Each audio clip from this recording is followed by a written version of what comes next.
Good morning mga ka-friendly, mga ka-chupax, mga ka-master, mga ka-angler.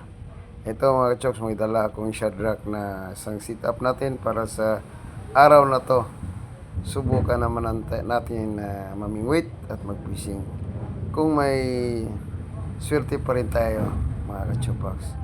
Dahil nakarang araw binibigyan tayo ni Lord ng daming isda, daming strike.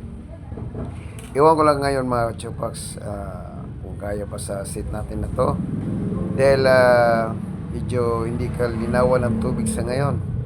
Pero banayad at tahimik. At mag-iisa lang ako dito sa dam ngayon mga kachupax. Sana walang ahas at walang mga buhayang mag-strike dito, nakakatakot pa naman. Ayun na mga kachupax,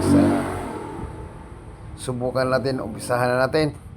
Ayun na, maghagis na tayo mga ka-chupax, mga ka-master. Dito tayo sa bandang malinaw at banayad na tubig,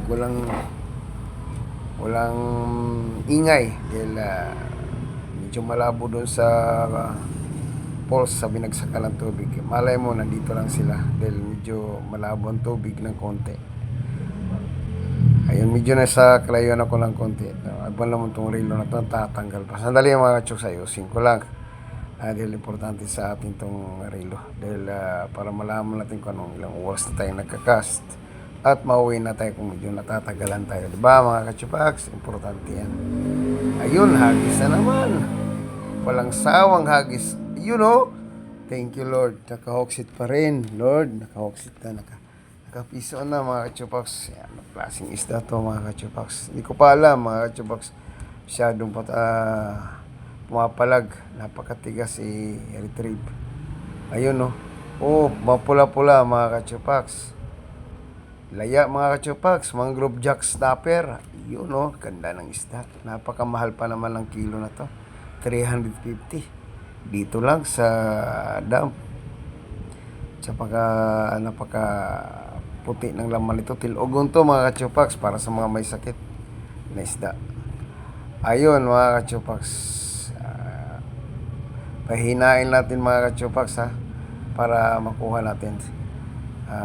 Medyo mahina na mga kachupax. Maya tatanggalin, ilalanda natin mga kachupax. Ayun no, purma tayo ng konti mga kachupax habang nag-hooksit tayo, nagre-retrieve tayo sa isda.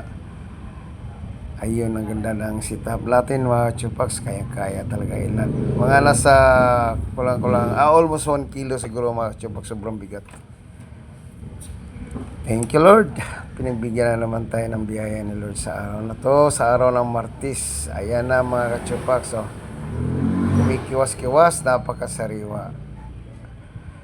Nag-iisa lang mga chupax. Pero solid na. Good size. Malaki.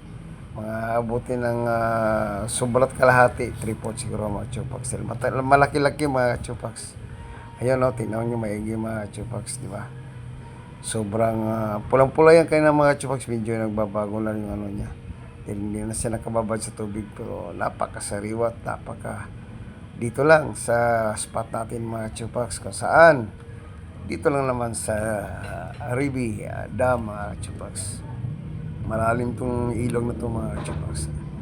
Ayun o mga chupax sulyapan natin ulit dahil dito na mga chupax, napakagandang isda. Salamat sa panood mga chupax. Hanggang susunod, bye bye.